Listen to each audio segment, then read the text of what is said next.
नमस्कार दोस्तों, हरिभूमि टीवी पर आपका स्वागत है। मैं हूं आपके साथ मनोज वर्मा। आज हम बात करेंगे पश्चिम बंगाल की।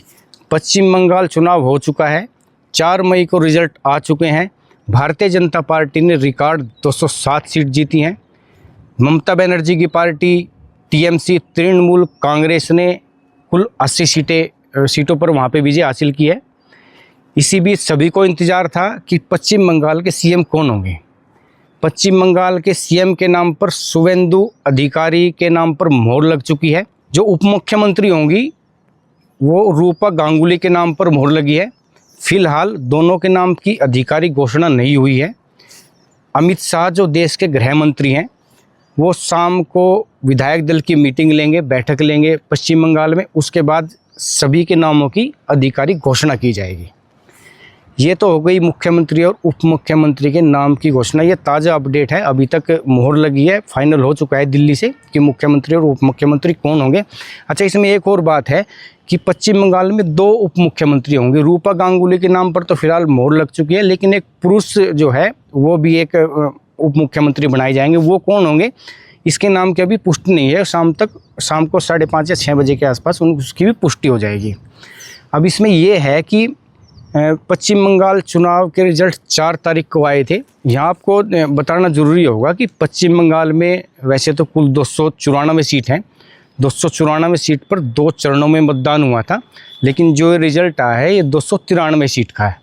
293 सीट का हम इसलिए कह रहे हैं क्योंकि एक फालता सीट है वहाँ पे।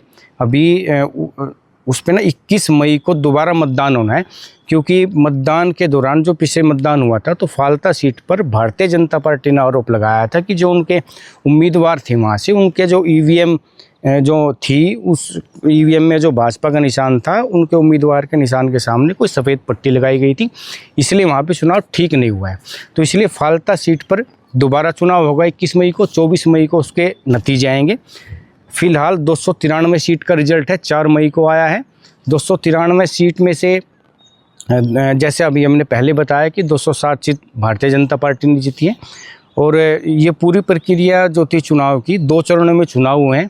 पहले चरण के जो मतदान थे वो 23 अप्रैल को मतदान हुआ था। 29 अप्रैल को दूसरे चरण के मतदान हुए थे। 4 मई को रिजल्ट आया। जैसे ही 4 मई को रिजल्ट आया, भारतीय जनता पार्टी ने रिकॉर्ड जीत हासिल की, रिकॉर्ड सीटें जीती। ऐसे ही ममता बनर्जी का पारा हाई हुआ और 5 मई को उन्होंने घोषणा कर दी कि मैं अपने पद से इस्तीफ़ा नहीं दूंगी। पद से इस्तीफ़ा नहीं देने की घोषणा से पूरे देश में एक अलग तरह की राजनीतिक चर्चा ने जोर पकड़ लिया था। इसी बीच राजनीतिक चर्चाएं जोरों थी। ममता बनर्जी इस्तीफ़ा क्यों नहीं देंगी, अब आगे होगा क्या, बहुत सारी चर्चाएं चली। लेकिन एक दिन भी नहीं बीता था कि 6 मई को जो भारतीय जनता पार्टी के पश्चिम बंगाल में सबसे बड़े चेहरे हैं शुवेंदु अधिकारी, जिनके नाम पर जो सीएम बनने वाले पश्चिम बंगाल के, उनके पीए चंद्रनाथ रथ की हत्या कर दी जाती है 6 मई को। 6 मई को हत्या के बाद राजनीतिक पारा पश्चिम बंगाल में और चढ़ जाता है। और अब 7 मई जो अगला दिन है उसमें ये होता है कि जो वहाँ के पश्चिम बंगाल के जो गवर्नर हैं RN रवि, उन्होंने ममता बनर्जी को बर्खास्त कर दिया। उनके जो भी उनका जो पूरी प्रक्रिया थी उसका एक लोक भवन में नोटिफिकेशन जारी किया और चुने हुए नए विधायकों को सरकार बनाने का न्योता दिया है। 9 मई को नए विधायक शपथ लेंगे। अच्छा, इसमें एक महत्वपूर्ण बात अगर हम आपको बताएं तो वो ये है कि आखिर शुवेंदु अधिकारी ही भारतीय जनता पार्टी ने वहाँ पे मुख्यमंत्री क्यों बनाए हैं, क्यों उनको मुख्यमंत्री की कुर्सी दी गई है। शुवेंदु अधिकारी, दरअसल बात यह है कि जो शुवेंदु अधिकारी हैं वो तृणमूल कांग्रेस से ही आए हैं। 2020 में तृणमूल कांग्रेस से आए थे। इनकी सबसे बड़ी जो खासियत है, जो मजबूती है, वो ये है कि तृणमूल कांग्रेस के काम करने के तरीके को, चुनाव लड़ने के तरीके को, ये पार्टी कैसे शासन करती है, शासन में रहने के बाद क्या करती है, शुवेंदु अधिकारी उसको भलीभांति जानते हैं।